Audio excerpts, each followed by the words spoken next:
নমস্কার বন্ধুরা, কথা দিয়েছিলাম কম সময়ে কম খরচে অভিনব রান্না দেখাবো।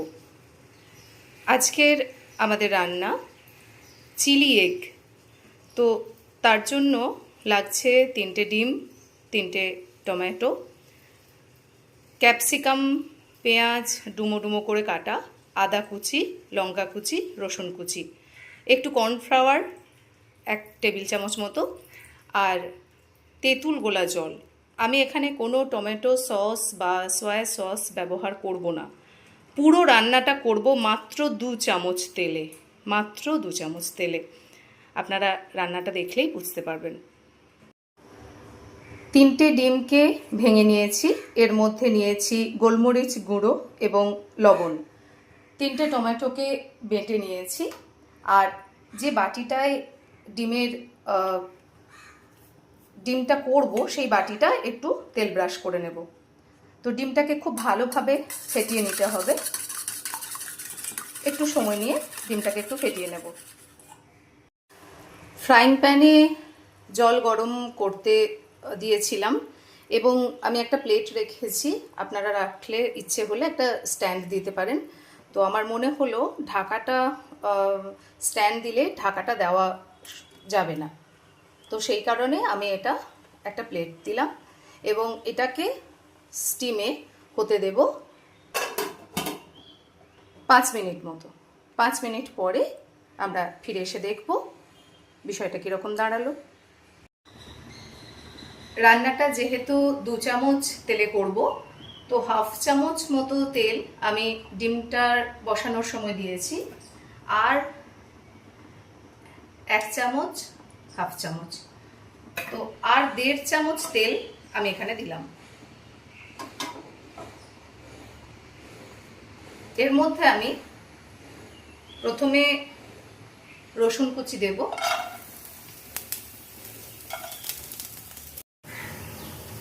প্রায় 10 থেকে 15 মিনিট স্টিম করার পর আমাদের ডিমটা এরকম দাঁড়িয়েছে।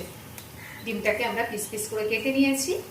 এবার কড়ার মধ্যে রসুন কুচি এবং আদা কুচি দিয়ে ভালোভাবে ভেজে নিয়েছি। এবার এর মধ্যে খুব সামান্য দেব লঙ্কা কুচি। ছোট বাচ্চাদের জন্য করলে লঙ্কা কুচিটা স্কিপ করবেন। এবার আমি দেব টমেটো বাটা। আমি বলেছিলাম স্বাস্থ্যসম্মত উপায়ে করব, এর মধ্যে কোনো টমেটো সস, সয়া সস কিচ্ছু যাবে না।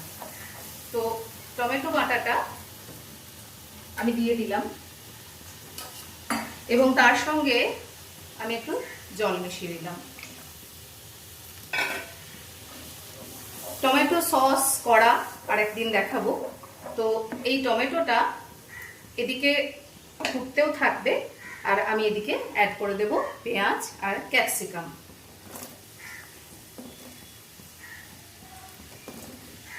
পেঁয়াজ এবং ক্যাপসিকামটা এর মধ্যেই সিদ্ধ হয়ে যাবে।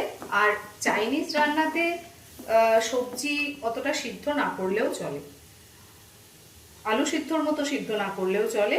এর মধ্যে একটু ক্রিস্পি ভাবটা থাকবে, একটু কাঁচা কাঁচা ভাবটা থাকবে। কিন্তু আদা রসুনটাকে আমি ওই 1.5 চামচ তেল দিয়ে ভেজে নিয়েছি। এবার এর মধ্যে আমি আর একটু জল দেব, একটু সিদ্ধ হওয়ার জন্য। এবার এটা আঁচটা কমিয়ে ঢেকে দেব। 15 মিনিট পরে স্টিমে ক্যাপসিকাম এবং পেঁয়াজটা সিদ্ধ হয়ে গেছে। আমি এখানে কোনো রকম কোনো প্রিজারভেটিভ, কোনো টমেটো সস, কোনো সয়া সস কিচ্ছু ব্যবহার করিনি। সয়া সসের পরিবর্তে আমি এখানে দেব তেঁতুল গোলা জল।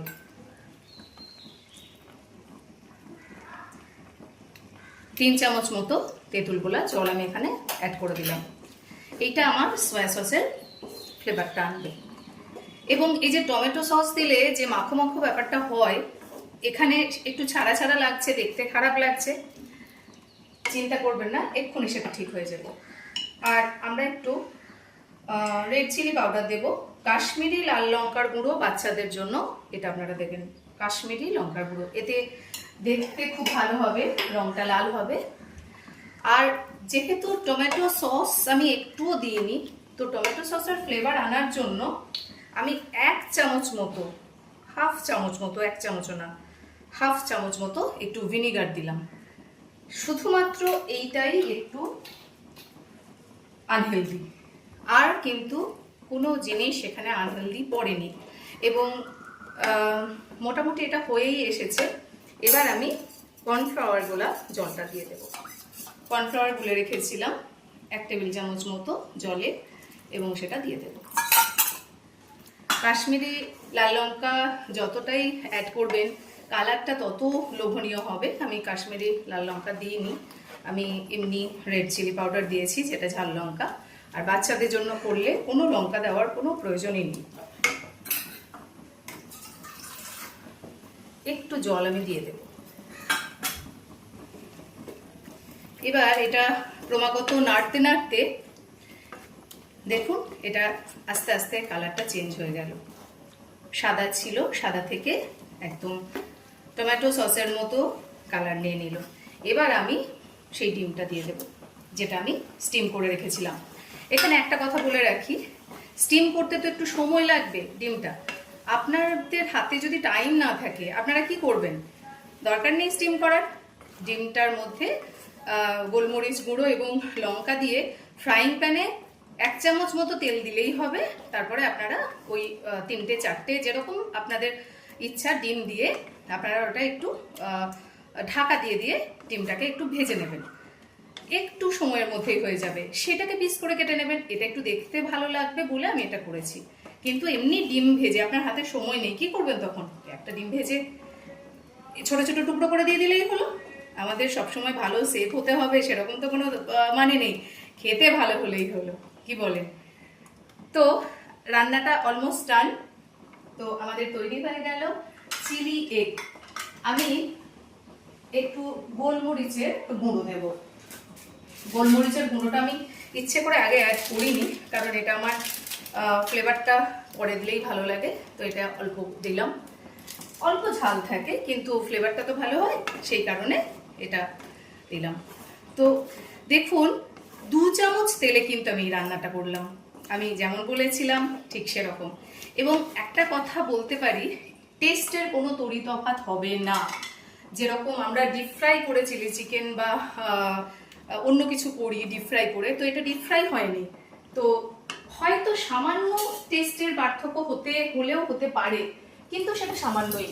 এটা দিয়ে একদিন খেয়ে দেখুন না, নিজেরও তো মনে একটা স্বস্তি আসবে যে আমি বাড়িতে ছেলে মেয়েদের বা বয়স্ক মানুষদের বা নিজেরা আমরা ভালো খেলাম, এর মধ্যে কোনো প্রিজারভেটিভ নেই, কিচ্ছু না, অথচ একটা স্বাস্থ্যসম্মত খাবার।